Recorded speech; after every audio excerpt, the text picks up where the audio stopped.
Election commission اس party کو بھی space دے جیسے باقی پارٹیوں کے ساتھ رعایت کی جا رہی ہے. تو آپ کے خیال میں یہ good will gesture election commission کی طرف سے اگر آئے تو ساکھ بحال ہو سکتی ہے, اور کیا انتخابات کا جو متنازع ہونے کا چانس ہے وہ کم ہو سکتا ہے؟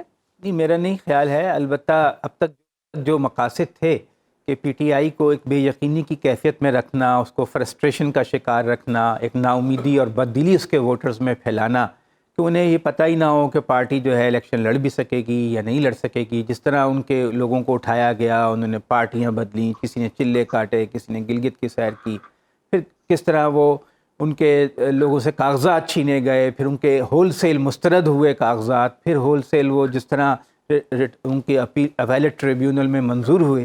تو یہ سارا کچھ اس طرح ہو رہا ہے کہ human rights commission of Pakistan نے بھی اسٹیٹمنٹ جاری کی کہ اگلے الیکشن جو ہیں وہ منصفانہ اور شفاف ہوتے نظر نہیں آ رہے.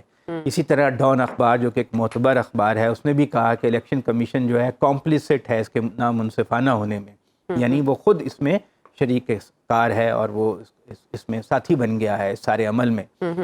تو الیکشن کی ساکھ تو نہیں ہے, تھوڑی بہت ساکھ ہو سکتی ہے اگر پی ٹی آئی کو لڑنے کی اجازت دی جائے. مقاصد تو یہ حاصل کر چکے ہیں. کوئی اور چیلنج ہے باقی 8 فروری کے حوالے سے؟ اب بلے کا نشان مل جانا ایک بہت بڑی کامیابی اسے تصور کیا جائے گا پاکستان تحریک انصاف کے لیے.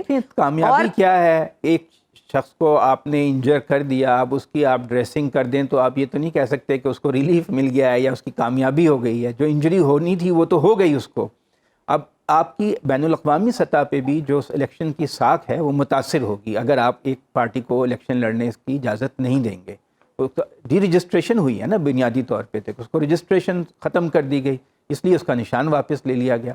تو اگر یہ فیصلہ سپریم کورٹ میں بھی یہی رہتا ہے کہ اس کی آپ رجسٹریشن واپس لے سکتے ہیں اور اس کا نشان نہ دیں اس کو, تو بین الاقوامی سطح پہ جو بھی آبزرورز ہوں گے وہ اس کی انتخابات کو فری فیئر شاید نہ مانے. جیسے بنگلہ دیش میں اب الیکشن ہوئے ہیں, حسینہ وہ بائیکاٹ کر دیا ان کی جو مخالف پارٹی خالدہ ضیاء نے. امریکہ اور برٹن نے کہا کہ ہم انہیں فری فیئر الیکشن تسلیم نہیں کرتے.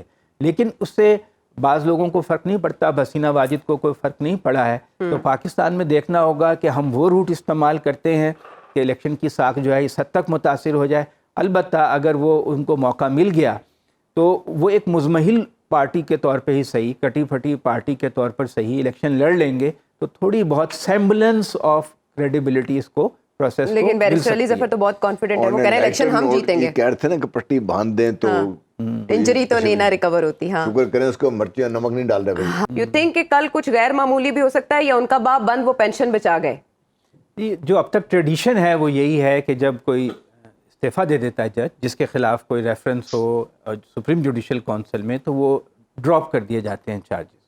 تو اگر ٹریڈیشن کو فالو کیا گیا تو پھر تو ایسے ہی ہوگا. اصل میں جو ان کے ساسوں کا کیس لے کر گئے میاں داؤد صاحب, وہ کہہ رہے ہیں کہ اس استعفے کو ہی ہم سپریم کورٹ میں چیلنج کر دیں گے. تو بہت کچھ سپریم کورٹ میں غیر معمولی اگر وہ غیر معمولی ہوا تو وہی تو میں کہہ رہا ہوں کہ اگر روایت کو فالو کیا گیا تو چارجز ڈراپ ہو جائیں گے. اب دیکھنا ہوگا کہ سپریم کورٹ کے جج اس پہ کس طرح بیہیو کرتے ہیں. آپ کے خیال میں وہ فالٹ لائنز جو سپریم کورٹ میں ہیں وہ اس کے بعد مزید بڑھیں گی یا کم ہو جائیں گی؟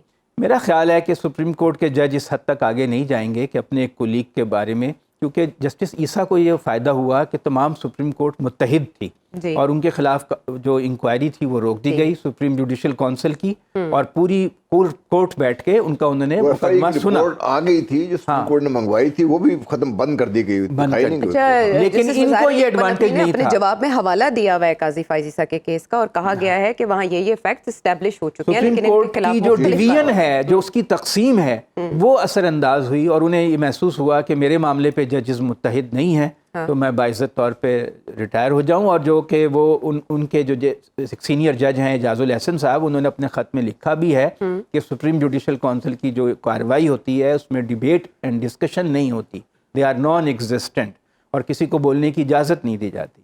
تو یہ بڑا ایک سیریس انہوں نے خط میں اپنا نقطہ نظر بیان کیا. پھر وہ اس کے بعد جو دوسری کارروائی ہوئی اس میں وہ شامل نہیں ہوئے جسٹس اعجاز الحسن.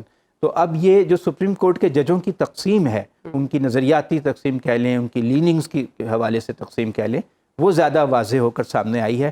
میرا نہیں خیال ہے کہ ان کے خلاف کوئی اب زیادہ مزید کارروائی ہو سکے گی. تو اگلی کارروائی جوڈیشل کاؤنسل میں, سپریم جوڈیشل کاؤنسل میں کس کے خلاف ممکن ہے؟ یہ تو کیا سرائی ہے, کسی کے خلاف بھی ہو سکتی ہے. اب اگر ججوں میں اتنا ہی اختلاف بڑھ گیا ہے کہ ایک دوسرے کو برداشت نہیں کرتے, جیسے کہ سیاستدان بھی برداشت نہیں کرتے, تو پھر تو آپ کو پتہ ہی ہے کہ کون سے چلیے۔ ججز کس سائڈ پر ہیں کون سے جج